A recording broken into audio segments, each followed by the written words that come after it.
नमस्कार विद्यार्थी मित्रों, तपोन ग्रुप ऑफ स्कूल संचालित अपनी YouTube channel Tapon science academy में हूँ शिल्पा मैम आप सर्वे विद्यार्थीओं हार्दिक स्वागत करूँ छूँ। JEE NEET 12th science chemistry chapter 2 solid state lecture 4।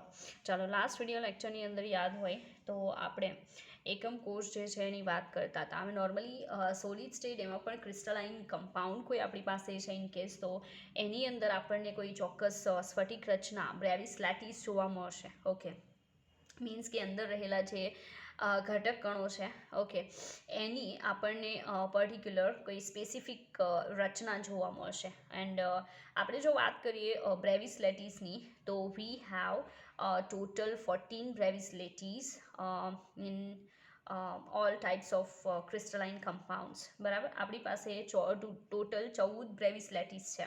कई रीते है ए मैं तमने एक्सप्लेन कर्युं हतुं लास्ट टाइम।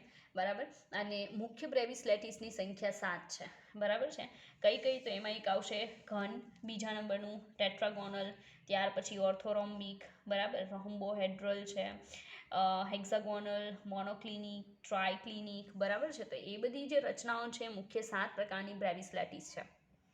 पछी आपणे जोयुं तो याद होय तो कि आपणी पासे जो रचनाओनी बात करीए ने तो टोटल 4 रचना पॉसिबल है। फर्स्ट वन इज आवशे सादो घन जेमां खाली कॉर्नर्स पर 8 खूणाओं पर परमाणु गोठवायेला होय छे। सेकेंड छे BCC जेमां फक्त 8 खूणाओ ज नहीं पण एना सिवाय बॉडी जे छे मतलब आखुं जे एकम कोष है एना एक्जेक्ट सेंटर में एक घटक कण होय छे। घटक कण कंई पण होई शके लाइक एटम होई शके, मॉलिक्यूल होई शके और sometimes it may be possible that ion होई शके। बराबर एंड बीजू के अपनी मीन्स के BCC रचना सिवाय FCC रचना face centre cubic close packing structure तो एनी अंदर खूणाओं पर तो होय ज छे। एना सिवाय जे फलक फलक एटले बाजुओ छे एना एक्जेक्ट सेंटरनी अंदर आपणने परमाणु अणु के कोई घटक कण बीजो लाइक आयन होई शके। बराबर पछी एक छेल्ली आपणे जोईती अंत केंद्रित एकम कोष। बराबर है अंत केंद्रित एकम कोषनी अंदर शुं हतुं 8 खूणाओं पर तो घटक कणों हता पण एना सिवाय उपर अने नीचेनुं जे फलक छे ने ए फलकमां पण वच्चे एक्जेक्ट फलकना सेंटरमां एक एक घटक कण गोठवायेलुं हतुं। मतलब आ टाइपनी जे रचना है नॉर्मली ए रचना 4 टाइपनी आपणे डिस्ट्रीब्यूट करी हती टोटल 7 ब्रेविस लेटिसनी अंदर। ओके तो આપણે અત્યારે આગળ શું જોવાના છે કે હું કોઈ પણ ઇનકેસ લાઈક સાદો ઘન ઓર BCC ઓર FCC લઉં છું બરાબર છે તો એમાં તમે એક એકમ કોષ દીઠ કેટલા પરમાણુ ગણશો એની સંખ્યા ઉપર આપણે કોન્સન્ટ્રેટ કરવાનું છે। બરાબર જો કે તમને આવડતું હશે તેમ છતાંય અત્યારે આપણે એને રિપીટ કરીશું જોશો કારણ કે એ જરૂરી છે। ઓકે ચાલો તો આપણું ફોકસ રહેશે એકમ કોષ દીઠ પરમાણુની સંખ્યા। एकम कोष दीठ परमाणुनी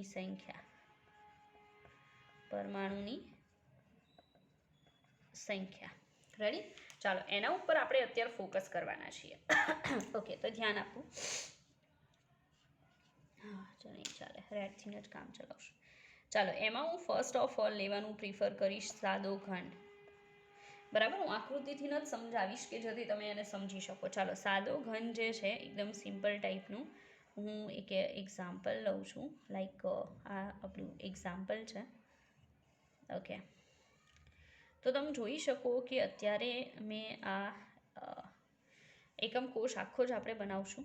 રેડી ओके नो અહીંયા નહીં આવે। ओके આ અહીંયા આવશે પછી આ રીતે પછી આ જે છે આ રીતે કરશું આપણે। રેડી અહીંયા આમ આવશે વચ્ચે આ રીતે અને આ જે છે એના સેન્ટરમાંથી પાસ થશે આ રીતે હજી પણ બાકી છે। ઓકે ઓકે આખો એકમ કોષ તમે જુઓ છો રેડી થઈ ગયો। ઓકે હવે એમાં હું સાદા ઘનની વાત કરું ફર્સ્ટ ટાઈપનો જસ્ટ વન ટાઈપ बराबर तो एमां खाली आजे तमने खूणाओ देखाय छे ए खूणाओ पर टोटल केटला परमाणुओ गोठवायेला हशे 8। सांभळजो केटला गोठवायेला हशे 8। तो एक एकम कोषमां 8 खूणाओ एकम कोषमां 8 खूणाओ રેડી? હવે સાંભળજો. એક એકમ કોષમાં 8 ખૂણાઓ છે, પણ એનો આજે તમને એક ખૂણો દેખાય ને, બરાબર, એ ખૂણો આસપાસ નકરા આવા બીજા એકમ કોષ હશે. એવા કેટલા એકમ કોષ સાથે ભાગીદારીમાં હશે? તો સાંભળજો, એક ખૂણો છે ને એ બીજા 8 ખૂણાઓ સાથે ભાગીદારીમાં હોય છે, બીજા 8 એકમ કોષ સાથે કનેક્ટેડ હોય છે. એટલે ખૂણા પરનો એક ઘટક કણ અન્ય 8 એકમ કોષમાં અન્ય 8 નહીં, અન્ય કેટલા કહેવા પડશે? 7, કારણ કે એક તો આમાં છે જ, ટોટલ 8 કરવાના છે. અન્ય 7 એકમ કોષમાં પણ ફાળો આપે છે. હવે સીધી વાત છે, તમે સમજી શકો કે આ જે એકમ કોષ મેં બતાવ્યો છે એની અંદર એનો કેટલામો ભાગ હશે, બરાબર છે, કેટલામો ભાગ હશે કે જેથી એ આખો ગણાઈ જાય. તો તમે સમજી શકો કે 8માં ભાગીદારી હોય, એકની કેટલામાં ભાગીદારી હોય? 8માં, બરાબર. તો એનો એકમાં કેટલામો ભાગ ગણાય? 1/8મો ભાગ, બરાબર. 8 એ એક એકમ કોષમાં હોય,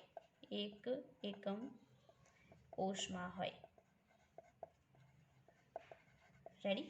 તો સીધી વાત છે કે જેટલા પણ તમને 8 ખૂણાઓ પર આ જે પરમાણુઓ કે ઘટકકણો દેખાય છે, બધાનો પર્ટિક્યુલર આ એકમ કોષની અંદર કેટલો ભાગ હોય? તો 1/8. બધાનો 1/ કેટલામાં હશે? 8, બરાબર. 1/8. અહીંયા પણ આ જે છે એનું 1/8. ટોટલ આપણી પાસે 8 ગુણ્યા કેટલા થશે? 1/8. તો એ એક એકમ કોષની અંદર જેટલા 8 ઘટક કણો છે બધાનો 1/8મો ભાગ ગણો, બરાબર. એટલે એક એકમ કોષમાં એનો કેટલો ઘટક કણ ગણાય? 1, બરાબર. તો આ વસ્તુ સમજવાની છે. કઈ રીતે આવશે? 8 ખૂણા છે, 8 ખૂણા ઉપર એક ઘટક કણ છે, એક ઘટક કણનો 1/8મો ભાગ આ એક એકમ કોષમાં આવે. એવા ટોટલ છે કેટલા ખૂણા? 8 ઘટક કણો છે. એટલે 8 ગુણ્યા 1 શું થશે? 8 = એ બધાનો 1/8મો ભાગ ભેગો થઈ અને જવાબ તો કેટલો આવશે? 1. તો મતલબમાં ભલે આપણે 8 ગોઠવેલા હોય, પણ હકીકતમાં સરવાળે આપણી પાસે એ બધાનો 1/8મો ભાગ થઈ અને આ એકમ કોષમાં કેટલા પરમાણુ કે ઘટક કણ ગણાય? 1. રેડી? તો ખૂણા ઉપર જેટલા પણ ઘટક કણો છે એનો ફાળો ખાલી 1નો હોય છે. રેડી? આ સાદા ઘનની વાત છે. આગળ વધીએ. હવે સાદા ઘન પછી આપણે લેશું BCC, બોડી સેન્ટર, બરાબર. સેકન્ડ નંબરનું આપણે લેશું BCC, બોડી સેન્ટર. આને કહેવાય body centred cubic close packing, બરાબર. Body centred cubic close packing રચના છે નોર્મલી એકમ કોષની. તો જોઈએ, થોડીક આકૃતિ મોટી રાખીએ.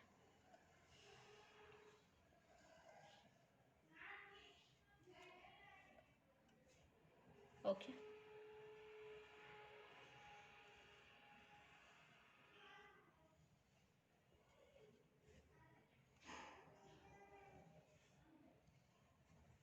રેડી?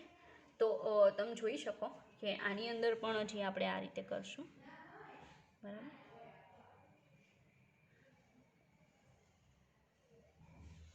બે ભાગ થઈ ગયા.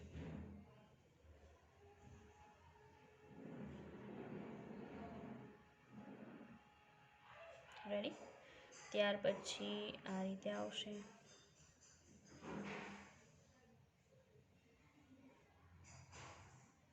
ઓકે, અહીંયા વચ્ચે આ રીતે આપણે જોડી દઈશું અને આ રીતે અહીંયા જોડી દઈશું. થઈ ગયું? તો આજે આપણે એકમ કોષ બનાવ્યો, એમાં આપણે BCC રચના બનાવવાની છે. BCC રચના. BCCમાં મેં અગાઉ પણ સમજાવ્યું કે ખૂણા ઉપર તો હોય જ છે, આ રીતે ખૂણા પર તો એના પરમાણુ છે જ. ઓકે, તો ખૂણા ઉપર જે પરમાણુ છે એનો કેટલો પરમાણુ ગણાશે? એક એકમ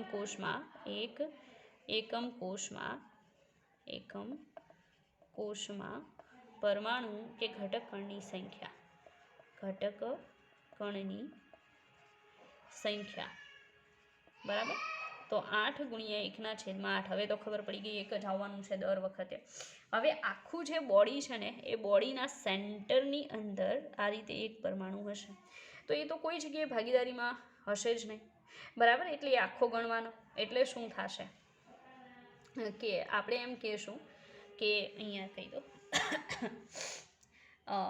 સમગ્ર એકમ કોષના કેન્દ્રમાં સમગ્ર એકમ કોષના કેન્દ્રમાં સમગ્ર એકમ કોષના કેન્દ્રમાં રહેલ ઘટક કણ એ તો કોઈની સાથે ભાગીદારીમાં નહીં હોય, એકલો જ હશે. તો જ્યારે બીસીસી રચના થાય, સાંભળજો, જ્યારે બીસીસી રચના હોય, body centre cubic close packing રચના, ત્યારે હંમેશા એક એકમ કોષમાં ઘટક કણોની સંખ્યા કેટલી આવે? 2. ખૂણાઓ ઉપરના ટોટલ જે પણ ગણતરી કરતા 1 આવે અને વચ્ચે એક સેન્ટરમાં હોય, ટોટલ કેટલા થાય? 2. તો બીસીસી રચનામાં એકમ કોષ દીઠ ઘટક કણ બરાબર 1 + 1 = કેટલા આવશે? 2. અને 2 જે છે આપણો ફાઇનલ આન્સર છે. ઓકે, તો આજે રચના હતી એ કઈ હતી? બીસીસી. હવે આપણે કોન્સન્ટ્રેટ કરશું એફસીસી રચના પર, face centre cubic close packing રચના. ચાલો, face centre cubic close packing રચના. થર્ડ વન એફસીસી છે એને પીસીસી, બરાબર છે. એફસીસીને બીજું શું કહેવામાં આવશે? પીસીસી. એટલે પીસીસી નોર્મલી એમ આપણે નહીં આવે, બરાબર છે. FCC CCP, sorry my fault, લખવામાં કેમ આમ સીસીપી. સીસીપી આપે તો પણ એફસીસી લેવાનું, એફસીસી આપે તો ખબર જ છે. નામ શું આવશે? Face centred cubic close packing, બરાબર. તો face centre cubic close packing રચનાની વાત આપણે કરશું, બરાબર છે. એમાં હું આકૃતિ અહીંયા ડ્રો કરું છું. એઝ ઇટ ઇઝ દર વખતે જે આપણે જોઈએ છે એ જ, નથિંગ સ્પેશિયલ, બરાબર.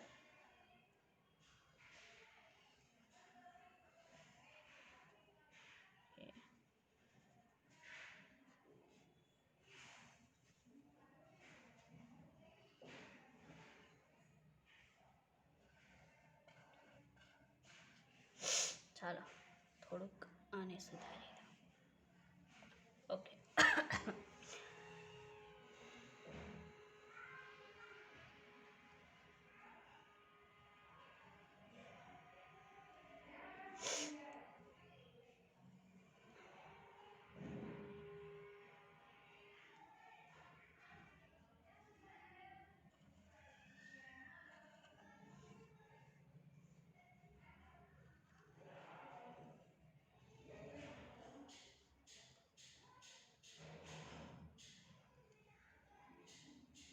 ચાલો. તો આજે એકમ કોષ આપણે નોર્મલી બનાવ્યો છે, બરાબર. એમાં ફેસ સેન્ટર કરવું હોય તો ખૂણા ઉપર તો 8 આવવાના જ છે, બરાબર. ખૂણા પર કેટલા આવશે? 8. ચાલો, તો તમે એમ કહેશો ફર્સ્ટ નંબરનું કે ખૂણા પરના ઘટક કણો, પરમાણુઓ કહી શકો ને, કોઈ પ્રોબ્લેમ નથી. ઘટક કણોના આધારે એકમ કોષમાં ઘટક કણની સંખ્યા, એકમ કોષમાં ઘટક કણો બરાબર 8 ગુણ્યા 1/8 = 1. એ તો કોમન જ રહેવાનું છે. સેકન્ડ નંબરનું શું આવશે? દરેક ફેસ એટલે બાજુ, દરેક બાજુના સેન્ટરમાં અડધું એકમ કોષની અંદર અને અડધું એકમ કોષની બહાર, મતલબ બીજા એકમ કોષમાં હોય, બરાબર. એવી રીતે શું આવશે? એક પરમાણુ દરેક ફલકના સેન્ટરમાં થશે, બરાબર. હજી એક આ ફલક બાકી રહી ગયો અને એક પાછળનો ફલક. જુઓ તો કેટલા ફલક થઈ ગયા? ટોટલ 6 ફલક જે તમને દેખાય છે એ 6 ફલકની અંદર એક એકમ કોષ છે, લાઈક હાફ બહાર છે, હાફ અંદર છે, બરાબર. તો આજે એક તમને આખો પરમાણુ દેખાય કે ઘટકકણ દેખાય, એનો આ એકમ કોષની અંદર કેટલામો ભાગ હોય? અડધો ભાગ. એમ દરેકના કેટલા ભાગ હશે એકમ કોષમાં? અડધા ભાગ હશે. આનો અડધો હશે, આ અડધો હશે, આ હાફ હશે અને આ પણ કેવો હશે? હાફ. રેડી? તો ફલક એટલે બાજુમાં રહેલા, ફલકમાં રહેલા એમ જ લખું છું, બરાબર? ફલકમાં રહેલા ઘટક કણોના આધારે, ઘટક કણોના આધારે એકમ કોષમાં પરમાણુની સંખ્યા કે ઘટક કણની સંખ્યા, બરાબર? પરમાણુની સંખ્યા, ચાલો એ 1/2 આવશે, એને ગુણ્યા કેટલા કરવા પડશે? 6, બીકોઝ વી હેવ 6 ફલક અને દરેકમાં હાફ આવશે, એટલે કેટલા પરમાણુ આવશે? ટોટલ 3. તો એફસીસી રચનામાં કુલ પરમાણુની સંખ્યા એક એકમ કોષમાં કેટલી? તો 3 ને 1 4, બરાબર? તો આપણે અહીંયા કહેશું કે એફસીસી રચનામાં દરેક એકમ કોષમાં પરમાણુની સંખ્યા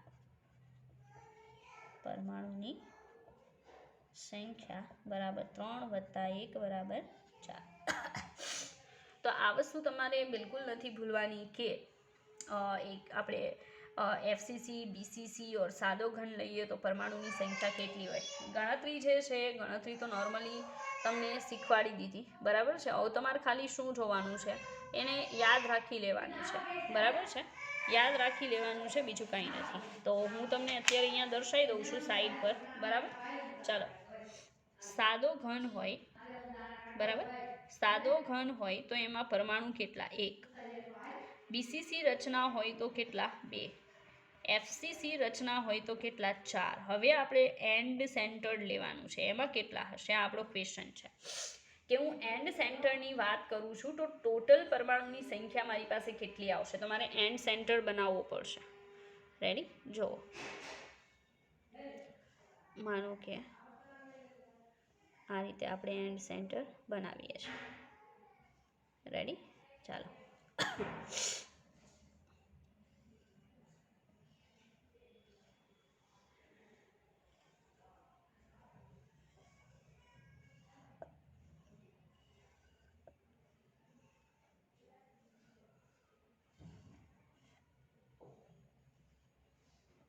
ઓકે, ખૂણા ઉપર તો હોવાના જ છે, આ ફાઇનલ છે.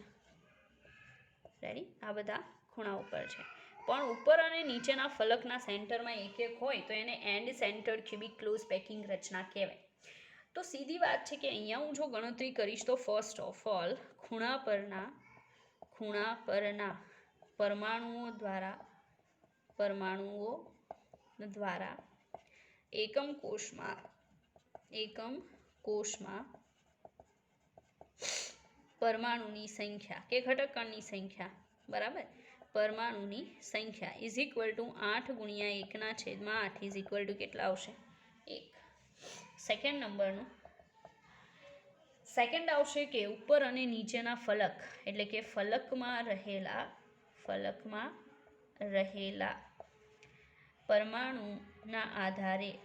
પરમાણુના આધારે એકમ કોષમાં પરમાણુની સંખ્યા,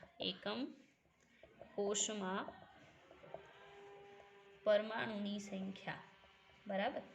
એકમ કોષમાં પરમાણુની સંખ્યા = આનો 1/2 ભાગ ગણાશે, આનો 1/2 ગણાશે, એવા ટોટલ છે કેટલા? 2. 2 × 1/2 = 1. તો આ જે અંતકેન્દ્રિત એકમ કોષ બને છે એ એકમ કોષની અંદર ટોટલ પરમાણુની સંખ્યા કેટલી? 2. બરાબર? તો આ જે આપણો ક્વેશ્ચન માર્ક હતો ને એનો જવાબ આવે છે બગડો. આપણે કહીશું કે કુલ પરમાણુ = 1 + 1 = 2. રેડી? તો 4 ટાઈપની જે પણ એકમ કોષની રચના આપણી પાસે હતી એમાં કેટલા પરમાણુ એક એકમ કોષ દીઠ ગણી શકાય, બરાબર છે? એ તમને એક્સપ્લેન કર્યું. રેડી? આગળ વધીએ. આવું જો કે તમારી બુકમાં આવી ગયું છે એટલે આ તમને ખ્યાલ છે, પણ તેમ છતાંય આપણે જોઈ લીધું કારણ કે આપણી પણ એક એને શું કહેવાય, ફરજમાં આવે મારી પણ. ચાલો, હવે ક્યુબિક ક્લોઝ પેકિંગ રચના જે છે, બરાબર છે, એ રચનાની અંદર ખાસ કરીને જે પણ ટાઈપ પડે છે, બરાબર છે, એ ટાઈપ મારે ખાસ તો તમને કહેવાના છે. ઓકે, ચાલો, એમાં ફર્સ્ટ ઓફ ઓલ આપણે જે રચના જોશું બરાબર છે. એ રચના આપણે અલગ અલગ ટાઈપની રચના હું એક્સપ્લેન કરીશ, બરાબર, એટલે તમને વધારે ખ્યાલ આવશે. ઘનમાં પેકિંગ, ઘનમાં પેકિંગ, બરાબર. તો તમે અલગ અલગ ટાઈપની રચના આઈ થિંક ગુજરાત બોર્ડમાં પણ જોઈ ગયા હશો, તો આપણે એના ઉપર જ ફોકસ કરીશું. લાઈક આપણે પહેલા નંબરનું જોઈએ. પહેલું જે છે એ વનડીમાં આવશે. વનડી એટલે એક પરિમાણીય રચના. શું આવશે? એક પરિમાણીય રચના, એને વનડી કહેવાય. હવે એક પરિમાણીય રચનાનો મતલબ શું થાય?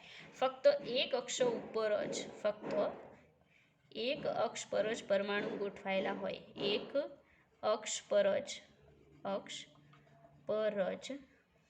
પરમાણુઓ ગોઠવાયેલા હોય છે.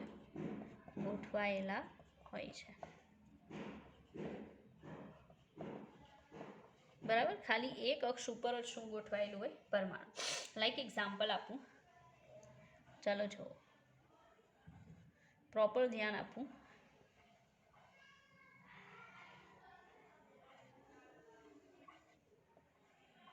તો આજે મેં રચના બનાવી ને, એને વનડીમાં રચના કહેવાય. આ ટાઈપનું પેકિંગ ઇફ પોસિબલ છે, ધેન તમે કહી શકો ખાલી કઈ અક્ષને ધ્યાનમાં લીધેલી છે? એક્સ અક્ષ. વાય, ઝેડ, બીજી કોઈ અક્ષ નથી. એનો સીધો મતલબ એવો છે કે આ એક પરિમાણીય રચના છે. આમાં એક જ લાઈન હશે ઉપર, બરાબર, કે અંદરની સાઈડ કે બહારની સાઈડ કોઈ બીજી લાઈન છે નહીં. ખાલી એક જ લાઈન પોસિબલ છે પરમાણુઓની, બરાબર. તો આમાં તમે સમજી શકો, જોઈ લો, આ જે છે એ બધા પરમાણુના શું છે? સેન્ટર્સ છે. તો બે પરમાણુ જે છે, બરાબર, એની વચ્ચેનું આ જે ડિસ્ટન્સ છે ને, એ ડિસ્ટન્સ કેટલું થશે? તો એ ડિસ્ટન્સ, આનો આ આર છે, આનો પણ શું છે? આર. એટલે કેટલું ડિસ્ટન્સ થાય? 2r. કેટલું થશે? 2r જેટલું ડિસ્ટન્સ થશે. રેડી? એટલે નોર્મલી કન્ડિશન શું છે? સાંભળજો, કે એક પરિમાણીય રચના બનશે, એમાં ખાલી એક જ પરમાણુની લાઈન બનશે, ઉપર નીચે બીજી કોઈ અક્ષ ઉપર ક્યાંય નહીં બને. રેડી? તો એમાં તમે સમજી શકો કે બે પરમાણુ જે છે એના કેન્દ્ર વચ્ચેનું અંતર ઇઝ ઇક્વલ ટુ શું થશે? 2r થશે. બે પરમાણુઓના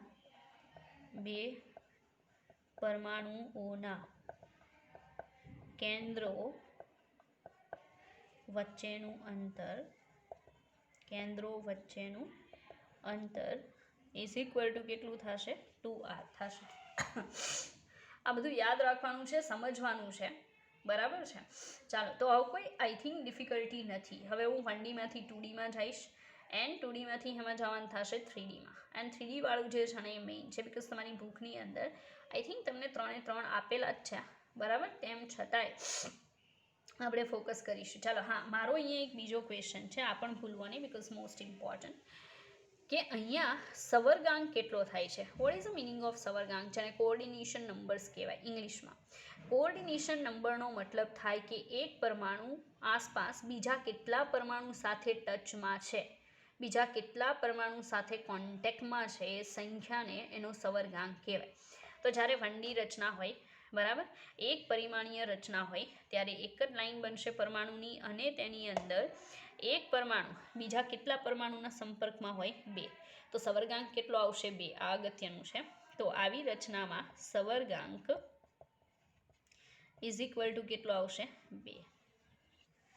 બરાબર. તો સવર્ગાંક 2 રહેશે, કારણ કે આસપાસ બીજું કંઈ છે નહીં. ઓકે. ચાલો જોઈએ આગળ. 1D રચના છે, એમાંથી હવે આપણે જવાના છીએ 2D રચનામાં. રેડી? જોઈએ. ચાલો, 2D રચના કઈ રીતે આવશે? સેકન્ડ 2D, એને કહેવાય દ્વિપરિમાણીય રચના. દ્વિપરિમાણીય રચના, બરાબર. તો દ્વિપરિમાણીય રચના છે, એમાં ખાલી બે અક્ષ પર પરમાણુઓની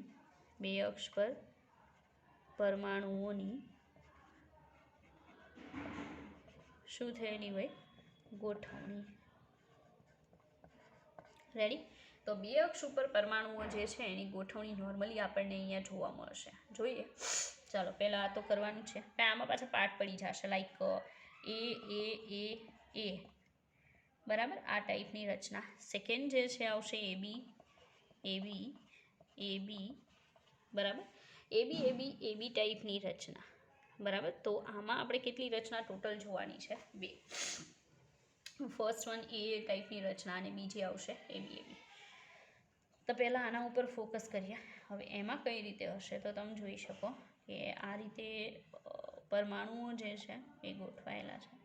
આ એક્સ અક્ષ થઈ ગઈ. હવે કઈ અક્ષ આવશે? વાય અક્ષ. ઝેડ અક્ષ આમાં આવશે નહીં. આપણે લાઈક માનો કે મકાન ચણાતું હોય તો એક દિવાલ બનાવીએ બરાબર. દિવાલ બને ત્યારે આ જ રીતે હોય છે. એક તો આ એક અક્ષ ગણાય, એક આ અક્ષ ગણાય. આ અક્ષ આવશે નહીં, એટલે બે અક્ષ આવશે અહીંયા બરાબર. તો આ જે છે એ પ્રકારની રચના છે. એ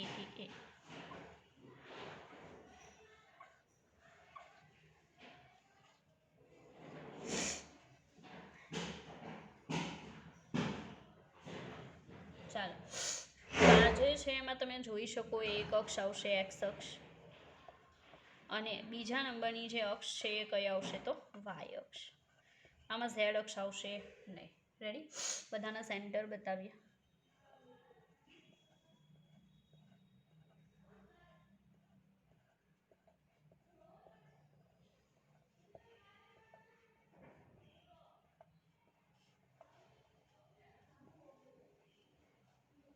રેડી? ચાલો, હવે આ બંનેને ધ્યાનમાં લઈએ કે અહીંયાથી આની વચ્ચેનું ડિસ્ટન્સ, મતલબ બે પરમાણુના કેન્દ્ર વચ્ચેનું અંતર બરાબર. તો બંનેની ત્રિજ્યા થશે આર, અને આ શું આવશે? આર. એટલે બે પરમાણુ કેન્દ્રો વચ્ચેનું અંતર, પરમાણુ કેન્દ્રો વચ્ચેનું અંતર બરાબર કેટલું આવશે? 2r. રેડી? બે પરમાણુ જે છે એના સેન્ટર વચ્ચેનું જે ડિસ્ટન્સ છે એ 2r આવશે. આગળ બીજા નંબરનું કે સવર્ગાંક કેટલો આવશે? રેડી? સવર્ગાંક એટલે શું? તો આ એક પરમાણુ લઈ લો તો એ બીજા કેટલાના ટચમાં છે? તો 1 2 3 4. તો કેટલા સવર્ગાંક આવશે? 4. તો અહીંયા હું લખી દઉં કે સવર્ગાંક બરાબર 4. રેડી? સવર્ગાંક ઇઝ ઇક્વલ ટુ 4 બરાબર. તો સવર્ગાંક ભૂલવાના નહીં, બિકોઝ એક્ઝામની અંદર પૂછાય જ છે કે એ પ્રકારની એ કઈ રીતે એ બરાબર. તો આ ટાઈપની જે રચના છે એની અંદર સવર્ગાંક કેટલો? 4. બીજું, પરમાણુ કેન્દ્રો વચ્ચેનું ડિસ્ટન્સ કેટલું? 2r. રેડી? હવે એબી રચના જોઈએ. રેડી? આ સાઈડની એ કેન્સલ. એબી રચનામાં શું હોય છે? 2Dમાં જ આવશે.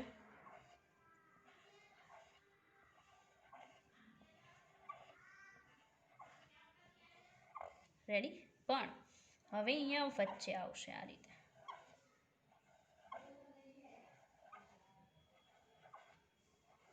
આ રીતે. રેડી? લાઈક અહીંયા વચ્ચે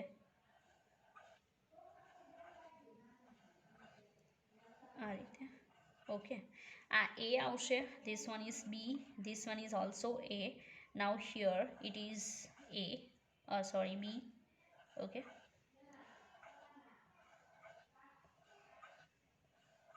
રેડી? આ પાછું બી આવશે. બધાના સેન્ટર બનાવીએ. Like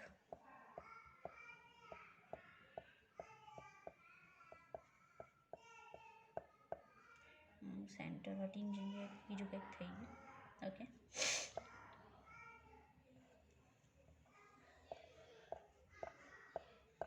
okay.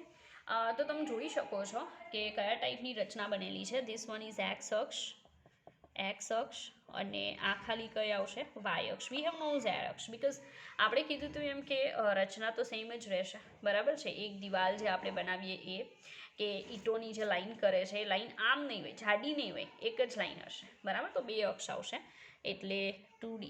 રેડી? ચાલો, વાય અક્ષ. હવે આપણે અહીંયા જોઈએ કે આ એક પરમાણુ છે કેટલા વડે ઘેરાયેલો છે? તો 1 2 3 4 5 and 6. તો સવર્ગાંક કેટલો આવશે? 6 આવશે. રેડી? અને એના સેન્ટરને આપણે જોડીએ ને તો જે રચના બને છે એ રચના હેક્ઝાગોનલ પ્રકારની બનશે. કેવી બનશે? HCP હેક્ઝાગોનલ રચના. રેડી? હેક્ઝાગોનલ ટાઈપની રચના બનશે અને સવર્ગાંક જે છે ને બરાબર, અને આગળનામાં રચના ડ્રો કરવાની રહી ગઈ, માય ફોલ્ટ, કાંઈ નહીં, આપણે જોઈ લઈશું. ચાલો, સવર્ગાંક કેટલો આવશે? 6. બાકી તમે જોઈ શકો કે એકના સંપર્કમાં બીજા કેટલા છે? 6 છે. તો સવર્ગાંક 6 રહેશે અને બે પરમાણુના સેન્ટર વચ્ચેનું distance as it is 2r રહેશે, જે તમે અહીંયા જોઈ શકો છો. રેડી? બે પરમાણુના કેન્દ્ર વચ્ચેનું અંતર કેટલું આવશે? 2r. રેડી? અહીંયા લખી જ દઉં છું, 2r. બાકી મેઇન છે હેક્ઝાગોનલ રચના બનશે. આગળ જે આપણે હમણાં જોયું હતું ને, એમાં કેવી રચના બને તે પણ બતાવી દો. બરાબર, એમાં આ રીતે હતું, એક પરમાણુ નીચે જ બીજો પરમાણુ, વચ્ચેની સ્પેસમાં નહીં. તો ત્યાં કઈ રચના બને છે એ ચાલો, ત્યાં જે રચના બનતી હતી, બરાબર, એની વાત કરીએ ને, તો ત્યાં આવી ચોરસ પ્રકારની રચના બનતી હતી. રેડી? વચ્ચે સ્પેસ પડશે અને આવી રચના બનશે. એટલે ત્યાં જે બનતું હતું ને એ સ્ક્વેર બનતો હતો. શું બનશે? ત્યાં સ્ક્વેર બનશે. રેડી? અને બે સેન્ટર વચ્ચેનું ડિસ્ટન્સ જે છે એ ડિસ્ટન્સ તો નોર્મલી કીધું, સવર્ગાંક પણ કહી દીધો, પણ ત્યાં જે રચના બનતી હતી એ સ્ક્વેર હતી. અહીંયા હેક્ઝાગોનલ બનશે. સવર્ગાંક અહીંયા કેટલો આવશે? તો અહીંયા 4 આવશે, બિકોઝ એકના સંપર્કમાં 1 2 3 4, તો અહીંયા 4 આવશે, અહીંયા 6 આવશે, આગળ 2 આવતું હતું. રેડી? હજી પણ આવી રચનાઓ છે, 3Dમાં આવશે હવે પછી, બરાબર, 3Dમાં જે આપણે નેક્સ્ટ વિડીયો લેક્ચરમાં જોઈશું. ઓકે.